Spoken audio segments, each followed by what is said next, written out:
al menos desde aquí, desde Escribá, intentamos, lo hacemos, nuestras propias creaciones.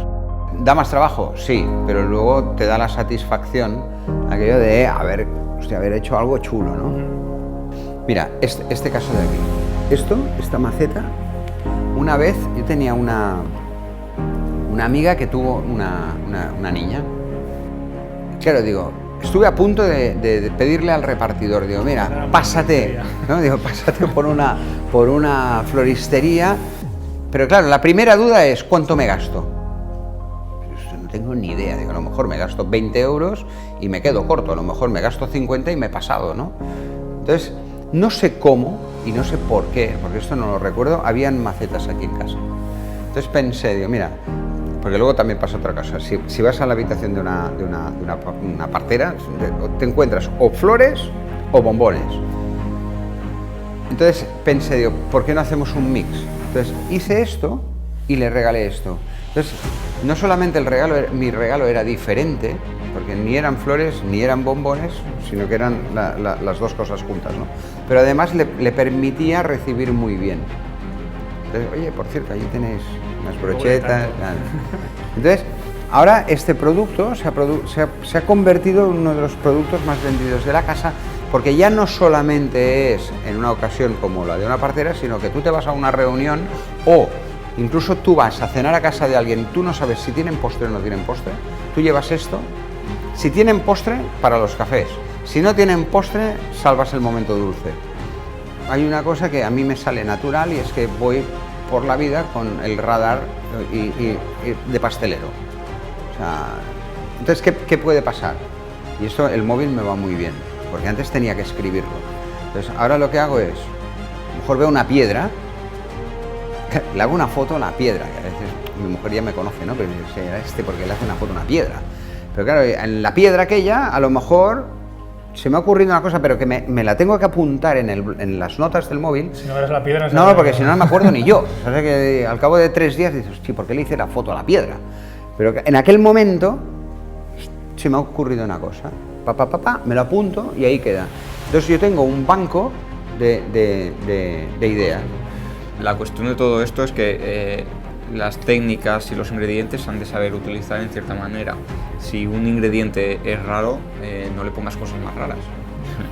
Yo siempre digo una cosa, en las cartas tienes que tener chocolate con vainilla, para hacer un referente así por similitud, tienes que tener postres que arriesguen más, ¿no? Porque no todo tipo de cliente es el mismo. Es decir, igual que en una pastelería vas a tener tartas innovadoras, también tienes que tener leonesas o un lazo gitano, ¿no? Que son las que te hacen vender las otras, ¿no? Hombre, claro, porque son el gancho, pero ¿no?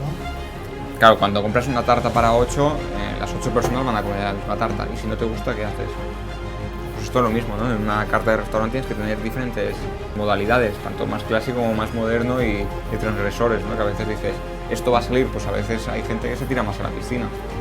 A veces te dejas llevar y pecas porque buscas un determinado acabado en un postre y te olvidas un poquito del sabor, ¿no? Y después cuando lo retomas dices, ostras, vamos a tirarlo para atrás y a iniciar, ¿no? Tienes que buscarlo siempre en texturas, en sabores, en notas que te despierten, es decir, no pueden ser postres planos, ¿no? Tampoco pueden ser elementos que te vayan agrediendo todo el rato, es decir, tú tienes de comer, tú vas a seguir comiendo, no puedes pretender meterte una fiesta en la boca, sino que tienes que tener todo un poco una consonancia, ¿no? Un poquito de diálogo, una filosofía. Esa es la parte difícil. Nosotros podemos guiar y dar muchas ideas, pero en este caso los que tenéis la técnica sois vosotros. Nosotros no la tenemos. Entonces es bonito cómo se une todo eso y cómo se mezcla y cómo se integra el salado dentro de lo dulce, ¿no? Estamos aquí con la joya, que es esto. Bueno, era la joya. La joya es por lo de la caja. Es una caja era de joya, de joyería. Y hemos hecho el cielo, ¿no? Pues el cielo es el último bocado ya con el café antes de irse. Y, por ejemplo, pues no hemos querido hacer aquellas cajas de petis con 200.000 bombones que al final ni te comes ni tal. Esto lo hicimos cuando llegó la crisis. Y dijimos, vamos a poner un bombón, pero va a ser la leche. Y el que quiera más que lo pida. Les vamos a dar los que quieran, pero lo vamos a poner. Y bueno, pues es la joya. Al final es una cuestión de organización y que la gente sepa lo que tiene que hacer, cuándo lo tiene que hacer y cómo lo tiene que hacer. Aparentemente no es tan difícil, pero luego son muchos años de perfeccionar, un día una cosa, otro día otro pasito, otro día, igual que tú, igual que todos. De ir aprendiendo, de ir investigando, metiendo técnicas nuevas. Yo te cuento cómo a mí me gusta y cómo para mí funciona bien glasear, ¿no? La técnica es la tarta completamente congelada, si puede ser desmoldear sin que vuelva a congelador, para que no provocar esa pequeña capa de escarcha. El glaseado sin aire y caliente. La escarcha esta que se queda aquí a veces hace que salga el agua por debajo. Exacto. ¿no? Mucho con el pistoleado, que también sé que es cascarilla, ¿no? Exacto, un golpe de pistola térmica, con cuidado, con prudencia, para no deshacer la mousse. Y enseguida echamos el glaseado bien caliente, sin aire, con la cuchara distribuimos correctamente y con la paletina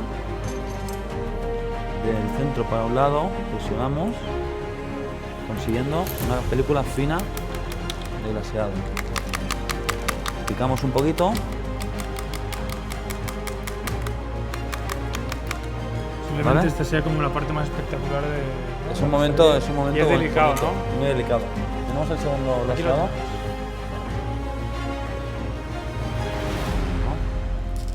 Venga, incorporamos todo el glaseado, distribuimos con el cucharón y es importante que coja la mínima capa de glaseado, ya que es un producto bastante dulce, ¿eh? Y nos puede alterar el sabor de nuestro semifrío. Ahora lo que haremos será, para cortar la caída del glaseado, le damos un golpe de frío para que la gelatina actúe y podamos despegarlo bien. ¿Te abro? Yo creo que sí ha habido una evolución técnica y ha habido una evolución del oficio, pero yo creo que igual no somos conscientes. Si miramos atrás, vemos lo que había y lo que tenemos hoy en día, y ha habido una gran evolución de ingredientes, de formatos, de muchas cosas, de cosas que antes no se hacían y ahora se hacen, de formas de hacer que han cambiado. Es decir, yo creo que sí que ha habido una gran evolución de la pastelería. Lo que quizás no ha habido es una gran difusión de este oficio hacia afuera, ¿no? La cocina lo ha hecho bien, la pastelería no está todavía, o sea, le queda mucho para que llegue ese momento, ¿no? Si llega algún día.